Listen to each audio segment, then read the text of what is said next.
Hi all welcome to Jyoti vlogs Kannada. So ಇವತ್ತಿನ vlog ಬಂದು Saturday vlog ಆಗಿರುತ್ತೆ. ಸೊ ನಾನು ಈವ್ನಿಂಗಿಂದ ವ್ಲಾಗ್ನ ಸ್ಟಾರ್ಟ್ ಮಾಡ್ಕೊಂಡಿದ್ದೀನಿ. ಸೊ 2 ಡೇಸಿಂದ ನಾವು ತಿರುಪತಿಗೆ ಹೋಗಿದ್ದೀವಿ. ಸೊ ಆ ಎಕ್ಸ್ಪೀರಿಯನ್ಸ್ ಕೂಡ ನಾನು ಶೇರ್ ಮಾಡ್ಕೊಂಡಿದ್ದೀನಿ, ಯಾವ ರೀತಿ ಇದೆ ಅಂತ ಬನ್ನಿ ನೋಡೋಣ. ಒಂದು 2 ಡೇಸಿಂದ ನಾವು ತಿರುಪತಿಗೆ ಹೋಗಿದ್ವಿ. ತುಂಬ ದಿನದಿಂದ ಅನ್ಕೋತಾ ಇದ್ದೀವಿ ತಿರುಪತಿಗೆ ಹೋಗಬೇಕು ಅಂತ. ಆ್ಯಕ್ಚುಲಿ ದೊಡ್ಡವರು ಹೇಳೋದೇನೆಂದರೆ, ಮದುವೆ ಆದಮೇಲೆ ಗಂಡ ಹೆಂಡತಿ ಇಬ್ಬರು ಹೋಗಿ ಜೋಡಿಗೆ ಅವ್ರ ಮನೆ ದೇವ್ರು ಇರಲಿ ಇಲ್ದಿರೇ ಇರಲಿ ತಿರುಪತಿಗೆ ಹೋಗಿ ಬರಬೇಕು ಅಂತ ಹೇಳ್ತಾರೆ. ಹಂಗಾಗಿ ನಾವು ಎಷ್ಟು ದಿನದಿಂದ ಅನ್ಕೋತಾನೆ ಇದೀವಿ, ಅದು ಟೈಮೇ ಕೂಡ ಬರ್ತಾನೆ ಇರಲಿಲ್ಲ. ಯಾಕಂತ ಗೊತ್ತಿಲ್ಲ, ಏನೋ ಅಲ್ಲಿಗೆ ಹೋಗ್ಬೇಕಂದ್ರೆ ಆಗ್ತಾನೆ ಇರಲಿಲ್ಲ. ನಮ್ಮ ಹಸ್ಬೆಂಡ್ ಕಡೆ ಬಂದು ಚಿಕ್ಕ ತಿರುಪತಿ, ನಮ್ಮ ಅಮ್ಮ ಕಡೆ ಅಪ್ಪ ಕಡೆ ಬಂದು ದೊಡ್ಡ ತಿರುಪತಿಗೆ ಹೋಗಿ ಬರಬೇಕು ಅಂತ ಹೇಳ್ತಾರೆ. ದೊಡ್ಡ ತಿರುಪತಿಗೆ ಹೋಗ್ಬೇಕು ಅನ್ಕೋತಾ ಇದೀವಿ, ಆಗ್ತಾನೆ ಇರಲಿಲ್ಲ. ಯಾಕಂತ ಗೊತ್ತಿಲ್ಲ. ಸರಿ, ಲಾಸ್ಟ್ ಟೈಮ್ ಅದಕ್ಕೆ ತುಂಬ ಸಲ ಪ್ಲ್ಯಾನ್ ಮಾಡಿದ್ದೀನಿ, ಏನೋ ಒಂದು ರೀಸನ್ ಬಂದು ಕ್ಯಾನ್ಸಲ್ ಆಗ್ತಿತ್ತು, ಏನಕ್ಕಂತ ಗೊತ್ತಿರಲಿಲ್ಲ. ಮತ್ತು ಅದಕ್ಕೆ ಲಾಸ್ಟ್ ಟೈಮ್ ಹೋಗಿದ್ವಿ, ದರ್ಶನ ಆಗಿರಲಿಲ್ಲ. ಸಿಕ್ಕಾಪಟ್ಟೆ ಜನ ಅಂತಂದ್ಬಿಟ್ಟು ಎಷ್ಟು ವೆಯ್ಟ್ ಮಾಡಿದ್ರು, ದರ್ಶನ ಆಗಲಿಲ್ಲ ಸರಿ ಅಂತ ಆವತ್ತು ರಿಟರ್ನ್ ಬಂದ್ವಿ. ಅದು ಒಂಥರ ಕೊರಗ್ತಾನೆ ಇತ್ತು, ದರ್ಶನನೇ ಆಗಲಿಲ್ವಲ್ಲಪ್ಪ, ಹೆಂಗಪ್ಪ ಅಂತ ಅನ್ನಿಸ್ತಾನೆ ಇತ್ತು. ಹೆಂಗೋ ಮೊನ್ನೆ ಸಡನ್ನಾಗಿ ಪ್ಲ್ಯಾನ್ ಆಯಿತು. ನಮ್ಮ ಮನೆಯವ್ರಿಗೂ ಯಾವಾಗ 29th ಅನ್ಕೋತೀನಿ, 29th ನೈಟು ಸುಮ್ಮನೆ ಹಂಗೆ ಹೇಳಿದೆ ಹೋಗೋಣ ಅಂತ. ಅವ್ರು ಸರಿ ನಡಿ ರೆಡಿ ಆಗು ಹೋಗೋಣ, ನನಗೂ ನಾಳೆ ಲೀವ್ ಇದೆ, 1ನೇ ತಾರೀಕು ಲೀವ್ ಇದೆ ಅಂತಂದ್ಬಿಟ್ಟು ಸಡನ್ ಪ್ಲ್ಯಾನ್ ಮಾಡಿದ್ವಿ. ಬೆಳಗ್ಗೆನೇ ಹೊರಟ್ವಿ. ಅವತ್ತು ಕೂಡ ಲೀವ್ ಹಾಕ್ಕೊಂಡಿದ್ವು, ನೆಕ್ಸ್ಟ್ ಲೀವ್ ಇತ್ತು ಅಂತಂದ್ಬಿಟ್ಟು ಅವತ್ತು ಕೂಡ ಲೀವ್ ಹಾಕ್ಕೊಂಡಿದ್ವು. ಸರಿ ಅಂತ ರೆಡಿಯಾಗಿ ಬೆಳಗ್ಗೆ ಬಿಟ್ವಿ. ಅಲ್ಲಿ ಹೇಳಿದ್ರೆ ಸ್ವಲ್ಪ ಜನ ಎಲ್ಲರೂ ಸಿಕ್ಕಾಪಟ್ಟೆ ಕ್ಯೂ, ನಿಮಗೆ ದರ್ಶನ ಆಗೋ ಡೌಟು ಹಾಗೆ ಹೀಗೆ ಅಂದರು. ಭಯನೇ ಆಗೋಯ್ತು, ಏನಪ್ಪ ಮಾಡೋದು, ಏನಾದರೂ ಒಂದು ಪ್ರಾಬ್ಲಮ್ ಆಗ್ತಿದೆಯಲ್ಲ, ಏನು ಮಾಡೋದು ಅಂತ ಸುಮ್ಮನೆ ಸ್ವಲ್ಪ ಟೆನ್ಷನ್ ಆಗೋಯ್ತು. ಈ ಸಲನೂ ಆಗುತ್ತೋ ಇಲ್ವೋ ದರ್ಶನ ದೇವರೇ ಅಂತ ಅನ್ಕೋತಾ ಇದ್ದೆ. ಹೆಂಗೋ ಆ ಥರ ಎಲ್ಲ ಏನೂ ಆಗಲಿಲ್ಲ, ಆರಾಮಾಗಿ ದರ್ಶನ ಆಯಿತು. ಆ್ಯಕ್ಚುಲಿ ನಾವು ಬೆಳಗ್ಗೆ ನಾವು ಇಲ್ಲಿ ಬಿಟ್ಟಿದ್ದು 9 ಗಂಟೆಗೆ ಬಸ್ಸಲ್ಲೇ ಹೋಗಿದ್ದು. ನಾವು ಕಾರಲ್ಲೆಲ್ಲ ಟ್ರಾವೆಲ್ ಮಾಡೋಕ್ಕಾಗಲ್ಲ, ಹಿಂಸೆ ಹೋಗುತ್ತೆ ಅಂದ್ಬಿಟ್ಟು ಬಸ್ಸಲ್ಲೇ ಹೋಗಿದ್ದು. ಬಸ್ಸಲ್ಲೇ ಹೋದ್ವಿ. ಅಲ್ಲಿಂದ ನಾವಲ್ಲಿ ತಿರುಪತಿ ಅಂದರೆ ತಿರುಮಲ ಮೇಲೆ ಬೆಟ್ಟದ ಮೇಲೆ ಹೋಗೋದಕ್ಕೆ ನಮಗೆ 7 ಗಂಟೆ ಆಗೋಯಿತು. 7 ಗಂಟೆ ಅಲ್ಲ, 5:30 6 ಗಂಟೆ ಆಯಿತು ಅನ್ಕೋತೀನಿ. 6 ಗಂಟೆಯಿಂದ ಫ್ರೆಶ್ ಅಪ್ ಎಲ್ಲ ಆಗಿ ಇದೆಲ್ಲ ಆಗಿ ರೆಡಿ ಎಲ್ಲ ಆಗಿ ದೇವಸ್ಥಾನಕ್ಕೆ ಹೋಗೋಕ್ಕೆ 7:30 8 ಗಂಟೆ. ಅಲ್ಲಿ ಒಳಗಡೆ ಬೋನರ್ ಕಿವಿಯಿಂದ ಹೋಗಿ ಒಳಗಡೆ ಹೋಗೋಷ್ಟಲ್ಲಿ ಬೋನರ್ ಹಾಕ್ಬಿಟ್ಟಿದ್ರು. ಅವ ಟಿಕೆಟ್ ಕೊಡ್ತಾರಲ್ಲ ಒಳಗಡೆ, ಫ್ರೀ ದರ್ಶನಕ್ಕೆ ನಾವು ಹೋಗಿದ್ದು. ಟಿಕೆಟ್ ಕೊಡ್ತಾರಲ್ವ, ಆ ಟಿಕೆಟಲ್ಲಿ ಮೆನ್ಷನ್ ಮಾಡಿದರು ನೆಕ್ಸ್ಟ್ ಡೇ ಈವ್ನಿಂಗ್ 5 o'clock ಆಗುತ್ತೆ ದರ್ಶನ ಅಂತ. ನಮ್ಮ ಹಸ್ಬೆಂಡ್ ಅಂದ್ಕೊಂಬಿಟ್ಟಿದ್ದಾರೆ ನಾಳೆ ಬೆಳಗ್ಗೆ 5 ಗಂಟೆಗೆ ದರ್ಶನ ಆಗುತ್ತೆ ಅಂತ ಅಂದ್ಕೊಂಬಿಟ್ಟಿದ್ದಾರೆ. ಸರಿ, ಅವರು AM PM ಅನ್ನೋದು ನೋಡಿಲ್ಲ. ಬೇಗ ಆಗುತ್ತೆ, ಅದನ್ನು ಲೇಟು ಅಂತ ಇದ್ರು ನಮ್ಮ ಮನೆಯವರು. ಬಿಡಪ್ಪ ಅಷ್ಟ್ಮಾತಾದರೂ ಆಗುತ್ತಲ್ಲ, ಹೆಂಗೋ ವೆಯ್ಟ್ ಮಾಡೋಣ ಅಂತ. ಮಗು ಬೇರೆ ಇತ್ತಲ್ವ, ಸೊ ಹಂಗಾಗಿ ಟೆನ್ಷನ್ ಬೇರೆ ಆಗ್ತಿದ್ದು, ಏನು ಮಾಡೋದು ಅಂತಂದ್ಬಿಟ್ಟು ಸರಿ ಅಂತ ನಾವು ಒಳಗಡೆ ಬಂದಿದ್ದೀವಿ. ಬೋನಲ್ಲಿ ಹಾಕಿದ್ದಾರೆ. ಅಲ್ಲಂತೂ ಆ ಬೋನಲ್ಲೆಲ್ಲ ಅಷ್ಟೊಂದು ರಿಸ್ಕು ಅಂತ ನನಗೇನು ಅನ್ನಿಸ್ಲಿಲ್ಲ. ಬಟ್ ಓಕೆ ಅಷ್ಟೊಂದು ತೀರ ಜನ ಇರಲಿಲ್ಲ. ಓಕೆ ಆಗಿದ್ರು ಜನ ಎಲ್ಲ ಬಂದಿದ್ರು. ಗೋಡನಲ್ಲಿ ಅಲ್ಲೇ ನಾವೆಲ್ಲ ಹಾಕ್ಕೊಂಡು ಮಲ್ಕೊಂಡು ಮಗುನು ಮಲಗಿಸ್ಕೊಂಡು ಒಂಥರ ಮಜಾ ಇತ್ತು. ಒಟ್ಟಿನಲ್ಲಿ ಚೆನ್ನಾಗಿತ್ತು. ಮತ್ತು 5 o'clock ನೆಕ್ಸ್ಟ್ ಡೇ ಮತ್ತೆ ಟೈಮ್ ನೋಡ್ತಾ ಇದ್ದಾರೆ. ನೆಕ್ಸ್ಟ್ ಡೇ ಈವ್ನಿಂಗ್ಸ್ 5 o'clock ಆಗುತ್ತೆ ದರ್ಶನ ಅಂತ ಅಂದ್ಬಿಟ್ಟು ಎಲ್ಲ ಹೇಳ್ತಾ ಇದ್ದಾರೆ. ಆ ಟಿಕೆಟಲ್ಲಿ ನೋಡಿದ್ರೆ ಕರೆಕ್ಟು PM ಅಂತ ಇದೆ ಅಂದ್ಬಿಟ್ಟು ಆವಾಗ ನಮ್ಮ ಹಸ್ಬೆಂಡ್ ನೋಡ್ತಾ ಇದ್ದಾರೆ. ಇದೇನಪ್ಪ ಅಂತ ಫುಲ್ ಟೆನ್ಷನ್ ಆಗೋದ್ವಿ. ನೋಡೋಣ ಏನಾಗುತ್ತೋ ಆಗಲಿ, ಈ ಸಲ ಮಾತ್ರ ದರ್ಶನ ಆಗದೆ ಹೋಗೋದೇ ಬೇಡ ಅಂತ ಅಂದ್ಬಿಟ್ಟು ಅಂದ್ಕೊಂಡಿದ್ವಿ. ಹೆಂಗೋ ಮತ್ತಿರ್ಗ 11:30ಗೆ 12 o'clockಗೆ ಬಿಟ್ಟರು. ನಮಗಂತೂ ಸಿಕ್ಕಾಪಟ್ಟೆ ಖುಷಿ ಆಗೋಯಿತು. 2 ಗಂಟೆಗೆಲ್ಲ ಆರಾಮಾಗಿ ದರ್ಶನ ಆಗುತ್ತೆ. ನೈಟ್ ಆವತ್ತಿನ ಮಿಡ್ನೈಟಲ್ಲೇ ದರ್ಶನ ಆಗೋಗುತ್ತೆ ಅಂತಂದರು. ಸಿಕ್ಕಾಪಟ್ಟೆ ಖುಷಿ ಆಗೋಯಿತು ಮಾತ್ರ. ಹಾಗೆ ಕ್ಯೂ ಬಿಟ್ಟರು. ಬೇಗ ಎಲ್ಲ ಹೊರಟ್ವಿ. ಕರೆಕ್ಟಾಗಿ ನಾವು ದರ್ಶನ ದೇವ್ರನ್ನ ನೋಡ್ಕೊಂಡು ಈಚೆ ಬರೋಕ್ಕೆ 1:40 ಬೆಳಗಿನ ಜಾವ 1:40. ಸಖತ್ ಆರಾಮಾಗಿ ನೆಮ್ಮದಿಯಾಗಿ ದರ್ಶನ ಆಯ್ತಲ್ವ, ಅದೊಂಥರ ಖುಷಿ ಆಯಿತು. ಯಾಕಂದರೆ ನಂದು ಹರಕೆ ಇತ್ತು, ಮತ್ತು ನಾವು ಮದುವೆ ಆದಾಗಿಂದನೂ ಒಂದು ಸಲನೂ ಹೋಗಿರಲಿಲ್ಲ. ಅದೊಂದು ಬೇರೆ ಮೈಂಡಲ್ಲಿತ್ತು. ಹೋಗ್ಲೇ ಇಲ್ವೇ ಅಂತ ತುಂಬ ಫೀಲ್ ಆಗ್ತಾಯಿದೆ. ಹೆಂಗೋ ಆಯಿತು. ಅದು ನಾವೇನು ಮಾಡಿದ್ವಿ, ರೂಮ್ ಯಾವುದು ಬುಕ್ ಮಾಡಿರಲಿಲ್ಲ. ಸೊ ಎಲ್ಲ ಅಲೋಕೇಟ್ ಆಗೋಗಿದ್ದು. ರೂಮ್ಸ್ ಎಲ್ಲ ಹೆವಿ ಕಾಸ್ಟ್ಲಿ ಬೇರೆ ಇತ್ತು. ಬೇಡ ಸುಮ್ಮನೆ ಹಾಕಿ ನೆಕ್ಸ್ಟ್ ಡೇನೇ ನಾವು ದರ್ಶನ ಎಷ್ಟೊತ್ತಿಗಾಗುತ್ತೆ ಏನೋ ಕನ್ಫರ್ಮ್ ಇಲ್ಲ. ನಾವು ಯಾವ ಟೈಮ್ಗೆ ಯಾವಾಗ ಬುಕ್ ಮಾಡಿದ್ರು ವೇಸ್ಟ್ ಆಗಿಬಿಡುತ್ತೆ, ಬೇಡ ಅಂತಂದ್ಬಿಟ್ಟು ಸುಮ್ಮನೆ ಇದ್ವಿ.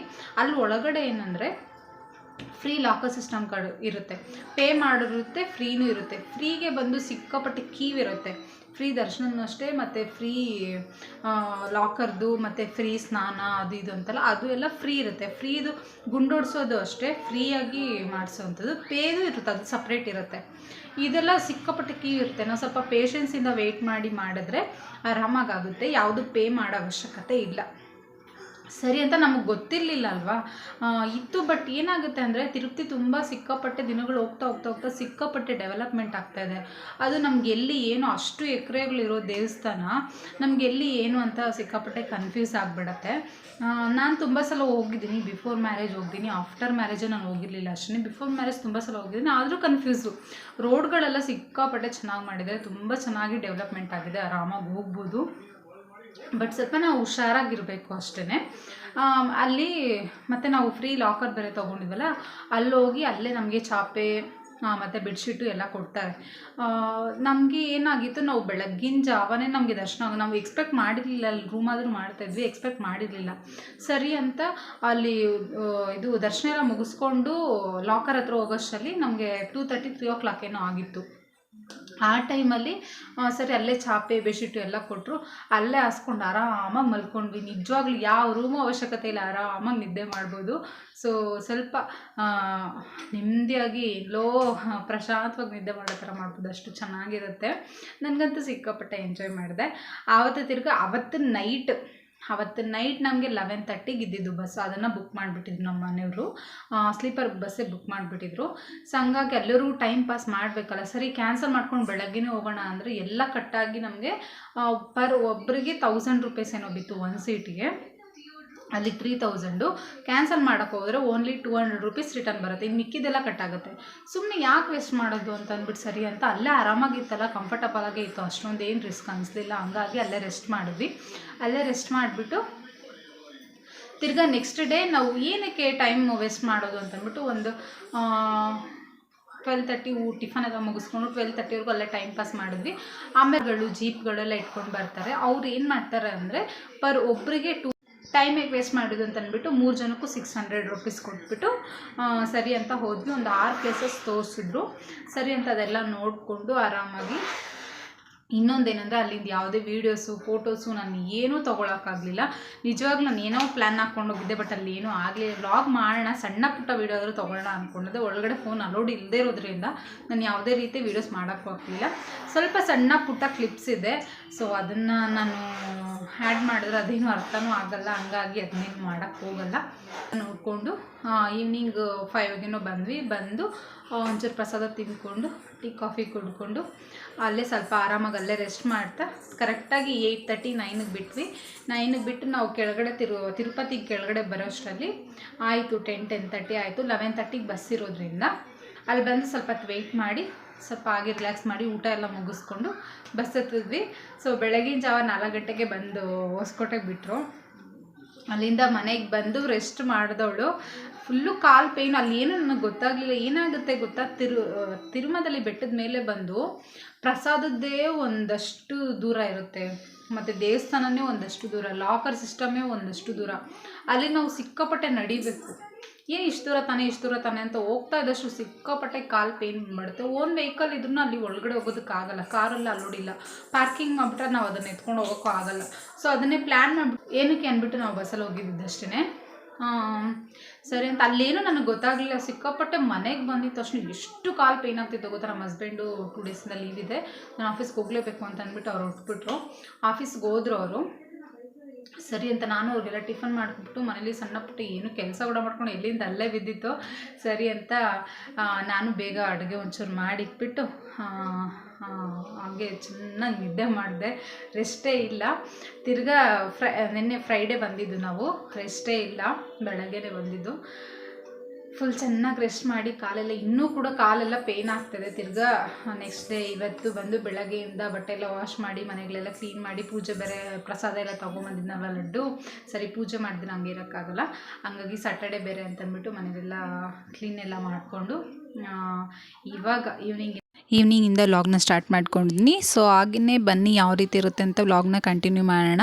ಸೊ ನಾನು ತಿರುಪ್ತಿಯಿಂದ ಸ್ವಲ್ಪ ಪ್ರಸಾದ ಮತ್ತು ಹಾಗೆಯೇ ಸ್ವಲ್ಪ ಒಂದೆರಡು ಐಟಮ್ನ ತೊಗೊಂಬಂದಿದ್ದೆ. ಸ್ವಲ್ಪ ಅದನ್ನು ನಾನು ಆನ್ಲೈನಲ್ಲಿ ನೋಡಿದ್ದೆ, ಸಿಕ್ಕಾಪಟ್ಟೆ ಕಾಸ್ಟ್ಲಿ ಇತ್ತು, ಅಲ್ಲಿ ಕಮ್ಮಿ ಇತ್ತು.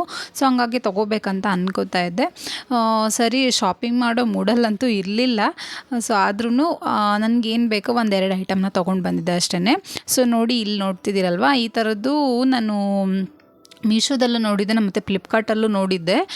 ಇದು ಬಂದು ನನಗೆ ಎಷ್ಟು 450-500 ಈ ಥರ ತೋರಿಸ್ತಾ ಇತ್ತು. ಇದು ನೋಡಿ ಜಸ್ಟ್ ಅಲ್ಲಿ 180 ಹೇಳಿದ್ರು. 180 ನಾನು 150 ಏನೋ ಕೊಟ್ಟೆ. ಮತ್ತು ಆ ಸ್ಟಿಕ್ಕರ್ ಇರುತ್ತಲ್ವ, ಆ ಸ್ಟಿಕ್ಕರು ಅಷ್ಟೇ. ಅದು 150 200 ಆಯಿತು ಆನ್ಲೈನಲ್ಲಿ. ಅಲ್ಲಿ ಬರೀ 25 ರೂಪೀಸ್ ಅಷ್ಟೇ. ಸೊ ಅದನ್ನು ಕೂಡ ಎಲ್ಲ ನೀಟಾಗಿ ಹಾಕಿ ಪ್ರಸಾದ ಎಲ್ಲ ಇಟ್ಟು ಪೂಜೆ ಎಲ್ಲ ಮುಗಿಸ್ಕೊಂಡೆ. ನೋಡಿ ಈ ರೀತಿ ಕಾಣಿಸ್ತಾ ಇದೆ. ಸೊ ಇನ್ನೂ ದೊಡ್ಡದಾಗಿ ಬರುತ್ತೆ ಅಂದ್ಕೊಂಡೆ, ಸ್ಟಿಕ್ಕರು ಅಷ್ಟೇ ಚಿಕ್ಕದಾಗೆ ಬಂತು. ಸೊ ಹಂಗಾಗಿ ಸರಿ ಅಂತ ಪೂಜೆ ಎಲ್ಲ ಮುಗಿಸ್ಕೊಂಡು ಹಾಗೆಯೇ ನನ್ನ ಮಗಳು ಕೂಡ ಮಲಗಿದ್ಲು, ಎದ್ಲು. ಅವಳಿಗೂ ಕೂಡ ಹಾಲನ್ನ ಕಾಯಿಸ್ತಾ ಇದ್ದೆ. ನಾನು ಕೂಡ ಒಂಚೂರು ಕಾಫಿ ಮಾಡ್ಕೊಂಡು ಕುಡಿಯೋಣ. ಸಿಕ್ಕಾಪಟ್ಟೆ ತಲೆ ಯಾಕೋ ನೋವು ಕಮ್ಮಿನೇ ಆಗಿರಲಿಲ್ಲ ಅಲ್ಲಿಂದ ಬಂದು. ಸರಿ ಅಂತ ಕಾಫಿ ಮಾಡ್ಕೊಂಡು ಕುಡಿದು ಅವಳಿಗೂ ಕೂಡ ಹಾಲನ್ನ ಕಾಯಿಸ್ಕೊಟ್ಟು ಸ್ವಲ್ಪ ಹೊತ್ತು ಹಾಗೆ ಟೈಮ್ ಸ್ಪೆಂಡ್ ಮಾಡಿ, ಮತ್ತು ಹಾಗೆ ನಮ್ಮ ಹಸ್ಬೆಂಡ್ ಕೂಡ ಕಾಲ್ ಮಾಡಿದ್ರು ಬರ್ತಾಯಿದ್ದೀನಿ ಅಂತ. ಸರಿ ಅಂತ ಬೇಗ ಊಟ ಅಡುಗೆ ರೆಡಿ ಮಾಡ್ಕೊಂಬಿಡೋಣ ಅಂತ ಅಂದ್ಬಿಟ್ಟು ಇಲ್ಲಿ ಬಂದು ನಾನು ಚಪಾತಿ ಮತ್ತು ಬೀಟ್ರೂಟ್ ಪಲ್ಯ ಮಾಡ್ತಾಯಿದ್ದೀನಿ. ಸೊ ನಾನು ಬೆಳಗ್ಗೆನೇ ಸಾಂಬಾರು ಮಾಡಿ ಇಟ್ಟಿದ್ದೆ, ಮೂಲಂಗಿ ಸಾಂಬಾರು ಇತ್ತು. ಅದ್ರ ಜೊತೆಗೆ ಇದು ಕಾಂಬಿನೇಷನ್ ಚೆನ್ನಾಗಿರುತ್ತೆ ಅಂತ ಅಂದ್ಬಿಟ್ಟು ಸರಿ ಅಂತ ಚಪಾತಿ ಹಿಟ್ಟನ್ನ ಕಲಸಿಡ್ತಾ ಇದ್ದೆ. ನನ್ನ ಮಗಳು ಅಮ್ಮ ಅಂತ ಇದ್ಲು. ಅವಾಗ ನನಗೆ ಗೊತ್ತಾಯಿತು, ನಾನು ಚಪಾತಿ ಹಿಟ್ಟು ಕಲಸಿಡ್ತಾ ಇದ್ನಲ್ಲ, ಯಾವಾಗಲೂ ಅಷ್ಟೇ ಅವಳಿಗೊಂದು ಉಂಟೆ ಕೊಡಲೇಬೇಕು. ಫಸ್ಟ್ ಉಂಟೆ ಅವಳಿಗೇನೆ ಕೊಡೋದು. ಸರಿ ಅಂತ ಅವಳಿಗೂ ಕೊಡ್ತಾಯಿದ್ದೆ. ಚಪಾತಿ ಮಾಡಬೇಕಾ? ನಾನು ಇಲ್ಲೇನು ಮಾಡ್ತಿರ್ತೀನೋ ಅವಳು ಅದನ್ನು ಮಾಡಬೇಕು, ಆ ರೀತಿ. ಮತ್ತು ಇನ್ನೊಂದು, ಇಲ್ಲಿ ಚಪಾತಿ ಹಿಟ್ಟು ನಾವು ಸ್ವಲ್ಪ ಗಟ್ಟಿಯಾಗಿ ಬಂದ್ರೂ ಯಾವ ರೀತಿ ಸಾಫ್ಟಾಗಿ ಒಂದು ಟ್ರಿಕ್ಸ್ನ ಯೂಸ್ ಮಾಡ್ಕೊಂಡು ಮಾಡೋದು ಅಂದರೆ, ಏನಿಲ್ಲ, ಒಂದು ಸ್ವಲ್ಪ ಎಣ್ಣೆ ಹಾಕ್ಬಿಟ್ಟು ನೀಟಾಗಿ ಅದನ್ನ ಕಲಿಸ್ಬಿಟ್ಟು ಒಂದು ಪ್ಲ್ಯಾಸ್ಟಿಕ್ ಕವರ್ನ ಹಾಕಿ ನೀಟಾಗಿ ಒಂಚೂರು ಗಾಳಿ ಆಡ್ತಿದ್ದಂಗೆ ಫೋಲ್ಡ್ ಮಾಡಿ ಇಟ್ಟು ಒಂದು ಪ್ಲೇಟ್ನ ಮುಚ್ಚಿಟ್ಬಿಟ್ಟು ಒಂದು 10 ಮಿನಿಟ್ಸ್ ಬಿಟ್ಟು ನೋಡಿ ಎಷ್ಟು ಸಾಫ್ಟ್ ಆಗಿರುತ್ತೆ ಗೊತ್ತಾ, ತುಂಬ ಚೆನ್ನಾಗಿರುತ್ತೆ. ಸೊ ಈ ಟ್ರಿಕ್ನ ನೀವು ಯೂಸ್ ಮಾಡಿ. ಮತ್ತು ಇಲ್ಲಿ ನಾನು ಬೀಟ್ರೂಟ್ ಪಲ್ಯ ಮಾಡೋಣ ಅಂದ್ಕೊಂಡಿದ್ದೆ. ಸೊ ಊರಿಂದ ನಾನು ಇದು ಬೀಟ್ರೂಟ್ನ ತೊಗೊಂಡು ಬಂದು ಎಷ್ಟು ದೊಡ್ಡದಾಗಿದೆ ನೋಡಿ. ಆ ಒಂದು ಬೀಟ್ರೂಟೇ ತುಂಬ ಹೆವಿ ಆಗಿಬಿಡುತ್ತೆ ನಮಗೆ. ಇರೋದು 3 ಜನಕ್ಕೆ, ಅಷ್ಟು ಅವಶ್ಯಕತೆ ಇಲ್ಲ. ನನ್ನ ಮಗಳು ತಿನ್ನೋದಿದೆ, ಅವಳಿಗೇನಿದ್ರು ಸ್ಮ್ಯಾಶ್ ಮಾಡಿಕೊಟ್ರೆ ನೀಟಾಗಿ ತಿಂತಾಳೆ. ಹಂಗಾಗಿ ಸರಿ ಅಂತ ಅದನ್ನು ಸಿಪ್ಪೆ ಕೂಡ ಎಲ್ಲ ನೀಟಾಗಿ ಬಿಡಿಸ್ಕೊಂಡು ಅದನ್ನು ನಾನು ಫುಲ್ಲು ಯೂಸ್ ಮಾಡೋಕ್ಕೆ ಹೋಗಿಲ್ಲ, ಒಂದು 3/4 ಭಾಗ ಯೂಸ್ ಮಾಡಿಕೊಂಡೆ ಅಷ್ಟೇ. ಇನ್ನು ಮಿಕ್ಕಿದ್ದು ಜ್ಯೂಸ್ ಏನಾದರೂ ಮಾಡ್ಕೊಳ್ಳೋಣ ಅಂತಂದ್ಬಿಟ್ಟು ಹಾಗೆಯೇ ಇಟ್ಟೆ. ಹಾಗೆಯೇ ಎಲ್ಲ ಕಟ್ ಮಾಡಿ ಇಟ್ಕೊಂಡು ಇಲ್ಲಿ ನಾನು ಬೀಟ್ರೂಟ್ ಪಲ್ಯ ಎಲ್ಲರೂ ಯಾವ ರೀತಿ ಮಾಡ್ತಾರೋ ಅದೇ ಥರನೇ ಮಾಡೋದು. ನಾನು ಯಾವ ರೀತಿ ಮಾಡ್ತೀನಿ ಅಂತ ಅಂದರೆ, ಒಂದು ಪ್ಯಾನ್ ಇಟ್ಬಿಟ್ಟು ಅದಕ್ಕೆ ನಾನು ಸಾಸಿವೆ ಒಂದು ಟೇಬಲ್ ಸ್ಪೂನಷ್ಟು ಸಾಸಿವೆ ಹಾಕ್ಕೊಂಡು ಇದಕ್ಕೆ ಕಡಲೆಬೇಳೆ ಒಂದು 2 ಟೇಬಲ್ ಸ್ಪೂನಷ್ಟು ಹಾಕ್ಕೋತಾ ಇದ್ದೀನಿ. ಹಾಗೆಯೇ ಒಂದು ಅರ್ಧ ಟೇಬಲ್ ಸ್ಪೂನಷ್ಟು ಜೀರಿಗೆ ಹಾಕ್ಕೊಂಡು ನೀಟಾಗಿ ಅದನ್ನು ಫ್ರೈ ಮಾಡ್ಕೋಬೇಕು. ಇಲ್ಲಿ ಕೆಲವೊಬ್ಬರು ತುರ್ಕೊಂಡು ಮಾಡ್ತಾರೆ, ಹಾಗೆಯೇ ಸಣ್ಣದಾಗಿ ಕಟ್ ಮಾಡಿನೂ ಹಾಕ್ಕೋತಾರೆ. ಕಟ್ ಮಾಡಿ ಸಣ್ಣದಾಗಿ ಹಾಕ್ಕೊಂಡ್ರೆ ಬೇಗ ಆಗುತ್ತೆ. ಹಾಗೆಯೇ ಇಲ್ಲಿ ನಾನು ಒಂದು ದೊಡ್ಡ ಸೈಜ್ ಈರುಳ್ಳಿ, ಕರಿಬೇವು, ಒಂದು 4 ಹಸಿಮೆಣಸಿನ್ಕಾಯಿ, ಹಾಗೆಯೇ ಕೊತ್ತಂಬರಿ ಸೊಪ್ಪನ್ನ ತೊಗೊಂಡಿದ್ದೀನಿ. ಇದನ್ನು ಹಾಕ್ಕೊಂಡು ನೀಟಾಗಿ ಫ್ರೈ ಮಾಡ್ಕೋಬೇಕು. ಹಸಿಮೆಣಸಿನ್ಕಾಯಿ ಮತ್ತು ಕರಿಬೇವು ನೀಟಾಗಿ ಫ್ರೈ ಆಗಬೇಕು. ಫ್ರೈ ಆಮೇಲೆ ಈರುಳ್ಳಿನ ಹಾಕ್ಕೋಬೇಕು. ಅದು ಫುಲ್ಲು ಕಲರ್ ಚೇಂಜ್ ಆಗೋವರೆಗೂ ನೀಟಾಗಿ ಫ್ರೈ ಆಗಬೇಕಾಗುತ್ತೆ. ನಾನಿಲ್ಲಿ ಸಣ್ಣದಾಗಿ ಕಟ್ ಮಾಡಿ ಹಾಕ್ಕೊಂಡ್ರೆ ಸ್ವಲ್ಪ ಇಷ್ಟಪಟ್ಟು ತಿಂತೀನಿ, ಚೆನ್ನಾಗಿರುತ್ತೆ. ತುರ್ದು ಹಾಕ್ಕೋಬೋದು, ಸ್ವಲ್ಪ ಅದು ಡಿಲೇ ಆಗುತ್ತೆ. ಕೆಲವೊಬ್ಬರು ತರಕಾರಿನ ಇಷ್ಟಪಡದೇ ಇರೋ ಮಕ್ಕಳಿಗೆಲ್ಲ ಸ್ವಲ್ಪ ತುರಿದ್ಬಿಟ್ಟು ಇದು ಮಾಡಿನೇ ಹಾಕ್ಕೊಡಿ, ಸ್ವಲ್ಪ ತಿಂತಾರೆ. ರೋಲ್ ಥರ ಮಾಡಿಕೊಟ್ಬಿಟ್ಟು ಚಪಾತಿಲಿ ಆರಾಮಾಗಿ ತಿನ್ಕೋತಾರೆ. ಮತ್ತು ಇದನ್ನು ನೀಟಾಗಿ ಸ್ವಲ್ಪ ಕಲರೆಲ್ಲ ಚೇಂಜ್ ಆದಮೇಲೆ ನಾನು ಇಲ್ಲಿ ಸಣ್ಣದಾಗಿ ಕಟ್ ಮಾಡಿರೋ ಬೀಟ್ರೂಟ್ನ ಹಾಕ್ಕೋತಾ ಇದ್ದೀನಿ. ಬೀಟ್ರೂಟ್ನ ಹಾಕ್ಕೊಂಡು ನೀಟಾಗಿ ಮಿಕ್ಸ್ ಮಾಡ್ಕೋಬೇಕಾಗತ್ತೆ. ತುಂಬಾ ಹೆಲ್ತಿ ಮತ್ತು ತುಂಬಾ ಒಳ್ಳೆಯದು ಬೀಟ್ರೂಟು, ಕ್ಯಾರೆಟ್ನ. ಹಾಗಾಗಿ ಏನಾದರೂ ಒಂದು ಈ ರೀತಿ ಏನಾದರೂ ಒಂದು ಮಾಡ್ಕೊಂಡು ತಿಂತಾ ಇರ್ತೀವಿ. ಸೊ ಪಲ್ಯಗಳೇ ಅಂತಲ್ಲ, ಪಲ್ಯಗಳು ಕಾಮನ್ ಆಗಿ ಎಲ್ಲ ಮಾಡ್ತಾ ಇರ್ತಾರೆ. ಸೊ ಹಂಗಾಗಿ ಸ್ವಲ್ಪ ಹೆಲ್ತ್ ಬಗ್ಗೆ ಗಮನ ಕೊಡೋದು ಒಳ್ಳೆಯದಲ್ವ. ಸರಿ ಅಂತ ಇಲ್ಲಿ ನಾನೆಲ್ಲ ನೀಟಾಗಿ ಅದೆಲ್ಲ ಮಿಕ್ಸ್ ಮಾಡಿಕೊಂಡು ಫ್ರೈ ಮಾಡ್ಕೋತಾ ಇದ್ದೀನಿ. ಇದೇನಿಲ್ಲ, ಒಂದು 15 ಮಿನಿಟ್ಸು ಅದೇ ಹಬೆಯಲ್ಲೇ ಬೇಯಬೇಕು. ನಾನೊಂದು ಸ್ಲಿಮ್ಮಲ್ಲಿ ಇಟ್ಬಿಟ್ಟು ಅದನ್ನು ನೀಟಾಗಿ ಅವಾಗವಾಗ ಪ್ಲೇಟ್ನ ತೆಗೆದು ನೀಟಾಗಿ ಮಿಕ್ಸ್ ಮಾಡ್ಕೊತಾ ಇದ್ದೀನಿ. ಅದು ನೀಟಾಗಿ ಮಿಕ್ಸ್ ಮಾಡ್ಕೊಂಡು ಅದೇ ಬೇಯುತ್ತೆ. ನೀರಿನ ಅಂಶ ಎಲ್ಲ ಅದರಲ್ಲೇ ಇರೋದ್ರಿಂದ ಸೊ ನಾವು ನೀರನ್ನು ಹಾಕೋ ಅವಶ್ಯಕತೆ ಇಲ್ಲ. ಬೇಕಾದರೆ ಒಂದು 1/4 ಗ್ಲಾಸಷ್ಟು ಹಾಕ್ಕೋಬೋದು. ಹಾಕ್ಕೊಂಡು ಮಿಕ್ಸ್ ಮಾಡಿಕೊಂಡು ನಿಮ್ಗೆ ಜಾಸ್ತಿ ಗಟ್ಟಿ ಅನಿಸ್ತಾ ಇದೆ ಅಂತಂದರೆ ಹಾಕ್ಕೊಂಡು ಮಿಕ್ಸ್ ಮಾಡಿಕೊಂಡು ಸ್ಲಿಮ್ಮಲ್ಲಿ ಇಟ್ಬಿಟ್ರೆ ಚೆನ್ನಾಗಿ ಬೇಯುತ್ತೆ. ಸರಿ ಅಂತ ಇಲ್ಲಿ ನಾನು ಚಪಾತಿ ಕೂಡ ಮಾಡ್ಕೋತಾ ಇದ್ದೀನಿ. ನೋಡಿ ನಾನಿಲ್ಲಿ ಅವಾಗೆ ಕಲಸಿಟ್ಟಿಂದಲ್ಲ ಒಂದು 10 ಮಿನಿಟ್ಸ್ ಆಗಿತ್ತು. ನೋಡಿ ಎಷ್ಟು ಸಾಫ್ಟ್ ಆಗಿದೆ ಅಂತ, ಎಷ್ಟು ಚೆನ್ನಾಗಾಗಿದೆ ಚಪಾತಿ ಅಂತ, ತುಂಬ ಚೆನ್ನಾಗಿ ಬರುತ್ತೆ. ಸೊ ನೀವು ಈ ಟ್ರಿಕ್ನ ಯೂಸ್ ಮಾಡಿಕೊಂಡು ಮಾಡ್ಕೊಳ್ಳಿ, ತುಂಬ ಚೆನ್ನಾಗಿರುತ್ತೆ. ಇಲ್ಲಿ ನಾನು ಚಪಾತಿನ ಕಲಿಸ್ಕೊತಾ ಇದ್ದೀನಿ. ನಮ್ಮ ಮನೇಲಿ ಒಂದು 3 ಚಪಾತಿ ನಮ್ಮ ಹಸ್ಬೆಂಡ್ ತಿಂತಾರೆ, ನಾನು ಒಂದು 3ರಿಂದ 4. ನಾನು ಒಂದು ಸ್ವಲ್ಪ ಚಪಾತಿ ಇಷ್ಟಪಟ್ಟು ತಿಂತೀನಿ. ಒಂದು ಸ್ವಲ್ಪ ರೈಸ್ ಇದ್ದರೆ ಸಾಕಾಗುತ್ತೆ. ಸೊ ಹಂಗಾಗಿ ಸ್ವಲ್ಪ ಸಾಂಬಾರು ಬೇರೆ ಇತ್ತಲ್ಲ, ಸ್ವಲ್ಪ ನಾನು ರೈಸ್ ಕೂಡ ಇಟ್ಬಿಟ್ಟಿದ್ದೆ ನಮ್ಮ ಹಸ್ಬೆಂಡ್ ಬರೋಷ್ಟರಲ್ಲಿ ಬೇಗ ಆಗಿಬಿಡಲಿ ಅಂತ. ಇಲ್ಲಿ ನಾನು ಚಪಾತಿ ಕೂಡ ಮಾಡ್ಕೋತಾ ಇದ್ದೀನಿ. ಅಷ್ಟರಲ್ಲಿ ಆ ಪಲ್ಯ ಕೂಡ ಬೇಯುತ್ತೆ ಅಂತ ಅಂದ್ಬಿಟ್ಟು ಪಕ್ಕದಲ್ಲಿ ಹಾಗೇ ಇಟ್ಟಿದ್ದೆ. ಸೊ ನಮ್ಮ 3 ಸ್ಟವ್ ಇರೋದ್ರಿಂದ ಒಂದರಲ್ಲಿ ಅನ್ನ ಇದು ಇಟ್ಟರೆ ಸರಿ ಹೋಗುತ್ತೆ. ಕೆಲವೊಬ್ರು ಹೇಳ್ತಾರೆ 3 ಸ್ಟವ್ ಇಡಬಾರ್ದು ಅಂತ, ಕೆಲವೊಬ್ರು ಅದಿಟ್ಟರೆ ಏನೂ ಆಗಲ್ಲ, ಆ ಥರ ಎಲ್ಲ ಏನಿಲ್ಲ ಅಂತ ಕೂಡ ಹೇಳ್ತಾರೆ. ಏನು ನಂಬಬೇಕು ಏನು ಬಿಡಬೇಕು ಗೊತ್ತಿಲ್ಲ. ಹಾಗೆಯೇ ನಾವಿಲ್ಲಿ ತಿರುಪತಿಗೆ ಹೋಗಿ ಬಂದಿರೋ ಎಕ್ಸ್ಪೀರಿಯೆನ್ಸ್ ನಾನು ನಿಮ್ಮ ಜೊತೆ ಶೇರ್ ಮಾಡ್ಕೊಂಡಿದ್ದೀನಿ. ನನಗೆ ಗೊತ್ತಿರೋದನ್ನು ಹೇಳಿದ್ದೀನಿ. ಏನಾದರೂ ಮಿಸ್ಟೇಕ್ಸ್ ಇದ್ದರೆ ಐ ಆಮ್ ಸಾರಿ. ಹಾಗೆಯೇ ನಾನು ಮಾಡೋಷ್ಟರಲ್ಲೆಲ್ಲ ಮುಗಿಸೋಷ್ಟರಲ್ಲೇ ನನಗೆ 8 o'clock ಆಗೋಗಿತ್ತು. ಟೈಮ್ ಎಷ್ಟು ಫಾಸ್ಟಾಗಿ ಹೋಗುತ್ತೆ ಅಂತ ಗೊತ್ತಾಗೋದೇ ಇಲ್ಲ ಅಲ್ವಾ. ಎಷ್ಟು ಬೇಗ ಅದು ಕೆಲಸಗಳಿದ್ರೆ ಅಂತೂ ಸಖತ್ ಫಾಸ್ಟಾಗಿ ಹೋಗ್ತಾ ಇರುತ್ತೆ. ಸರಿ ಅಂತ ಇಲ್ಲಿ ನಾನು ಚಪಾತಿ ಕೂಡ ಎಲ್ಲ ಮಾಡಿ ಇಟ್ಕೊಂಡಿದ್ದೆ, ರೈಸು ಕೂಡ ರೆಡಿ ಇತ್ತು. ನನ್ನ ಮಗಳು ಕೂಡ ಅಳ್ತಾ ಇದ್ಲು. ನನ್ನ ಮಗಳಿಗೆ ಏನಂದರೆ ನಾನು ಚಪಾತಿ ಮಾಡ್ತಿದ್ದಂಗೆ ಬಿಸಿ ಬಿಸಿ ಅವಳಿಗೆ ಹಾಕ್ಕೊಟ್ಬಿಟ್ರೆ ಅವಳು ತಿನ್ಕೋತಾಳೆ. ಸರಿ ಅಂತ ಇಲ್ಲಿ ನೋಡಿ ಬೀಟ್ರೂಟ್ ಪಲ್ಯ ಕೂಡ ರೆಡಿ ಆಗೋಗಿದೆ. ಸ್ವಲ್ಪ ಅದಕ್ಕೆ ಕೊತ್ತಂಬರಿ ಸೊಪ್ಪು ಮತ್ತು ಕೊಬ್ಬರಿ ತುರಿ ಹಾಕ್ಕೊಂಡ್ರೂ ಕೂಡ ಚೆನ್ನಾಗಿರುತ್ತೆ. ನನಗಿಲ್ಲಿ ಕೊಬ್ಬರಿ ತುರಿ ಅಷ್ಟೊಂದು ಇಷ್ಟ ಆಗಲ್ಲ, ಪಲ್ಯಗಳಿಗೆಲ್ಲ ಸೇರಿಸ್ಕೊಂಡ್ರೆ ತುಂಬ ಚೆನ್ನಾಗೇ ಇರುತ್ತೆ. ಸರಿ ಅಂತ ನಾನು ಇಲ್ಲೇನು ಸೇರಿಸ್ಕೊಂಡಿಲ್ಲ, ನೀವು ಬೇಕಾದ್ರೆ ಸೇರಿಸ್ಕೋಬೋದು. ಮತ್ತು ಇದು ಸ್ವಲ್ಪ ಲೈಟಾಗಿ ಧನಿಯಾ ಪುಡಿ ಕೂಡ ಹಾಕ್ಕೋತಾರೆ, ಒಂದು 1/4 ಟೇಬಲ್ ಸ್ಪೂನಷ್ಟು ಹಾಕ್ಕೊಂಡು ಕೂಡ ಸೇರಿಸ್ಕೋಬೋದು, ಅದು ಕೂಡ ತುಂಬಾ ಚೆನ್ನಾಗಿರುತ್ತೆ. ಸೊ ಇದಾಗಿತ್ತು ಇವತ್ತಿನ ವ್ಲಾಗ್. ಐ ಹೋಪ್ ವಿಡಿಯೋ ಇಷ್ಟ ಆಗಿದ್ರೆ ಲೈಕ್ ಮಾಡಿ, ಶೇರ್ ಮಾಡಿ, ಹಾಗೆ ನಮ್ಮ ಚಾನಲ್ನ ಸಬ್ಸ್ಕ್ರೈಬ್ ಮಾಡಿ. ಪ್ಲೀಸ್ ವೀಡಿಯೋಸ್ನ ವಾಚ್ ಮಾಡ್ತಿದ್ದೀರಾ, ಸಬ್ಸ್ಕ್ರೈಬ್ ಮಾಡ್ಕೋತಿಲ್ಲ, ಪ್ಲೀಸ್ ಸಬ್ಸ್ಕ್ರೈಬ್ ಮಾಡ್ಕೊಂಡು ವೀಡಿಯೋಸ್ನ ವಾಚ್ ಮಾಡಿ ನನಗೆ ಹೀಗೆ ಸಪೋರ್ಟ್ ಮಾಡ್ತಾಯಿರಿ. ಸೊ ಹೇಗಿತ್ತು ಇವತ್ತಿನ ವ್ಲಾಗ್ ಅಂತ ಕಮೆಂಟ್ ಮೂಲಕ ತಿಳಿಸಿ. ವ್ಲಾಗ್ಸ್ ಏನಾದರೂ ನಿಮ್ಗೆ ಇಷ್ಟ ಆದರೆ ನಿಮ್ಮ ಫ್ರೆಂಡ್ಸ್ಗೆಲ್ಲ ಶೇರ್ ಮಾಡಿ, ಹೀಗೆ ಸಪೋರ್ಟ್ ಮಾಡ್ತಾಯಿರಿ.